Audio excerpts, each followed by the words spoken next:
This video is for firefighter recruits who are preparing for the OFAI Stage 3 Skills Assessment. We are going to talk about how to memorize content from the IFSTA Firefighter Essentials book. My name is Luann. I am a firefighter aptitude test preparation tutor, and one of my students asked me how to memorize content. So I thought I would put this together for him and share it with you. What I'm going to do is take you through 5 different strategies that will assist you in your memorization of content. And before we get started, I wanted to remind you that strategies are a lot like shoes in the sense that I want you to try them on, and if they're a good fit for you, then use them and implement them into your study routine. If a study strategy is not a good fit for you, then don't do it. It's as easy as that. My job is to introduce it to you, and if it's a good fit for you, then I want you to take it and run it down the court. Okay, so we've got 5 strategies. The first strategy is to group or chunk information together. We naturally do this. Think about when you say your phone number. You say your area code, your first 3 digits, and then your last 4 digits. So I want you to do that with longer pieces of information. For an example, if you have to remember a sentence, this is a good strategy for that. So the example that I picked is the foundation knot for an entire family of figure 8 knots is the figure 8 knot. What you want to do is think about how you can break this down into groups of 3 or 4. And what I did was I broke it down into 4 sections with 3 or 4 digits or 3 or 4 letters in each section. And then I went a little bit further here and I gave myself a visual clue because we have major words or keywords, if you will, that we want to keep in mind. And we have minor words that link the words in the sentence together, like the and for and is. So to signify importance or something coming up is like a minor word or a key word I need to remember. I used lowercase and capital letters. So a minor word got a lowercase letter. For example, the got a T, and then foundation and not got a capital F and a capital K. Okay, so I did that along the way. And then further along down in this section, you'll see that I wrote an F and an 8 together to stand for figure 8. And that way, it's easier to remember for me. And if I went to look at it the other way to see if it would be easier to see if it actually would be easier to remember, FE to stand for figure 8 probably wouldn't help you because the E doesn't really help you associate with the 8 in sound or in shape, where the 8 is a digit and it can easily replace a letter in that way. So I would just use the number instead. Okay, so in our sections, we have TFK and then FAEF, OF8K, and ITF8. And then what I would do is I would take those sections and I would put them down on cue cards. So here's the example of what we're trying to remember, which is the foundation knot for an entire family of figure 8 knots is the figure 8. And don't forget, I have the mixed letters in there. So there's an example of how they come out in the actual sentence. And then I did that again in the 4 sections on these 4 squares and use these like your flashcards. Okay, so if I was creating a flashcard, on the one side, I would put the sentence, and then on the other side, I would put the letters. And when you're working through the flashcard, look at the side with the letters, so TFK, and then start to work towards remembering the foundation knot. Okay, once you get that, move on to the other flashcard, just like you would in math, until you can start to remember them all. Okay, and then again, you can do this for all different kinds of longer pieces of material. So you can go through your book and just pull through sentences and then work through your flashcards. Okay, your second strategy is to visualize the content. So, in your mind, you're going to make associations and create pictures in your mind of the material that you need to remember. And this is going to be different for everyone, and there's no right or wrong answer to how you associate the content. So, whatever comes naturally to you is generally what I would recommend in using for this particular strategy. Okay, so the example I pulled from the text is sorry, that's the Firefighter Essentials book. A rope is divided into three parts: working end, running part, and standing part. So again, I would probably I would put this on flashcards first. I'm a big proponent for flashcards because the more effort you put into creating a study tool for yourself, the more likely you are to remember it. You could do it digitally, or you could do it the old school way with, recipe cards and pens and pencils. Whatever works best for you, again, on that is what I would recommend. Same goes with like putting anything on a flashcard. You could go into Quizlet if you're not familiar with Quizlet and make digital flashcards. Okay. Anyway, let's get back to this. So we're trying to think of the three different parts of the rope. And so to visualize, you're going to picture a rope and then break it into three parts and dissociate something with the part that you're trying to remember. So remember, we have working part, working end, running end, no, working end, running part, and standing part. These work because I remember them. All right. So for working, I associated working with a briefcase. So if you don't associate working with a briefcase, associate it with something else and replace the visual with whatever it is you picture. For me, running, I just associated with running shoes. And then for standing, I originally, in my mind, pictured just a man standing with his hands on his hips. But as I was looking for pictures, I saw one of the stand-up comedian, and I thought, oh yeah, that's more relatable because it gives me a greater hook in terms of like the stand-up comedian, because stand up and stand is the same. So if you ever have an opportunity where you can create a hook like that, go for it, because it's almost like giving yourself an extra little nudge. All right. So in terms of scaling this strategy, you would want to use a visual, something like hard copy with pictures on it first, and then move towards keeping the information in your mind, the pictures, that is. Okay. Strategy number 3 is to make a mnemonic or a formula, create a rhyme, use an abbreviation or an acronym, make a formula, or use song lyrics and replace the content with what you're trying to remember. Okay, so here's the example of how to make a formula. And I used, out of the IFSTA book, I used a rope is divided into three parts: the working end, the running part, and the standing part. And I knew when I was making the formula that I wanted to use the division sign. So like rope divided by 3, like you see in the top example. And then in my mind, I was trying to think, you could tell because this is where I was struggling a minute ago. I wanted to try to remember the ends and the parts because they weren't all the same. So then I thought, all right, I'll divide the rope by EPP.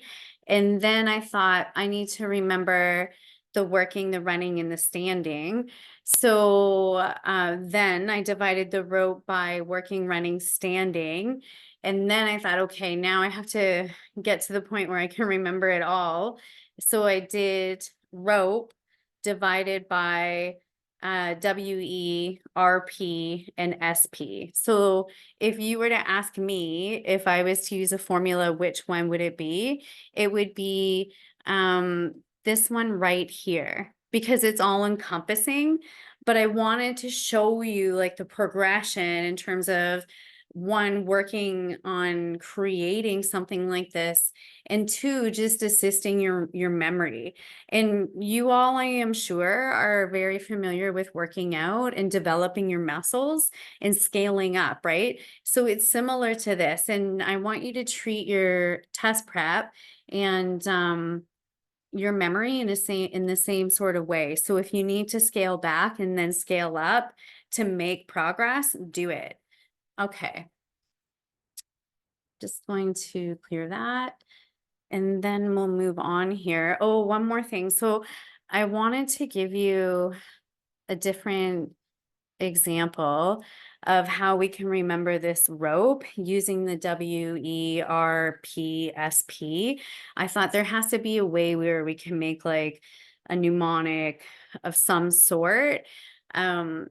So today when I was practicing this material, I figured it out. So we are proud service providers, which also works for firefighting. So if we wanted to write this out, it's going to be rope equals we are proud service providers. And then the we stands for working end. I'm scribbling. I should have used my pen here. I apologize. Okay, so working end. And then the R is running. The P is part. And then the S in service is for standing. And then the P in providers is for part. Okay, again, that works. I know it works because I just remembered that. All right. Okay, so rope, I'm just going to give you a second to write this down. Rope is we are proud service providers. And then again, the W in we stands for working. The E in we stands for end. The R in R stands for run. The P in proud stands for part. The S in service stands for standing, and then the P in provider stands for part. So the goal here is to remember the mnemonic first. And then once you remember the mnemonic, you just kind of fill it in like a formula and plug in the pieces that you're actually trying to remember. Okay, so again, remember with study strategies, if this doesn't work for you, don't do it. If it works for you, go ahead and do it. Also, it's going to depend on the content that you're trying to remember. I found that some things were just easier to plug in to one strategy than others. So if that is the case for you too, then by all means, pick and choose what works best in terms of the content that you're trying to remember. Okay, so getting into the fourth strategy, and this one is to ingrain it. This is good for numbers as well. So like if we're trying to remember facts, like multiplication facts, ingraining it is the way to go. So with ingraining, read it, write it, say it, repeat it. A couple of things that you want to remember when you're ingraining. It works because, again, you're visually processing the material when you're reading it. You are physically working with it when you are writing it, and you are verbally and auditorially you're listening to it while you say it. So again, you're processing it just that much more than what you would be doing if you were to say just reading it. So read it, write it, say it, and then repeat it. The repeating is really important. When it comes to your long-term memory, think of your long-term memory as a piece of wood, and the content that you're trying to remember is like a nail, and your job is to hammer the nail into the wood. To do that, you have to see the content a number of times. And it doesn't matter how long you see the material, in the sense that it doesn't matter if you study for an hour or if you study for 10 minutes, you're still studying only one time. So technically, the student who studies 5 times for 20 minutes a week is going to remember more than the student who studies for an hour once a week. All right. It's about seeing the content multiple times and ingraining it. So getting it into the long-term memory. Make sure you're continually doing that if you're going to take this approach, okay? Otherwise it won't work. So read it, write it, say it, repeat it over and over and over again until you finally get it.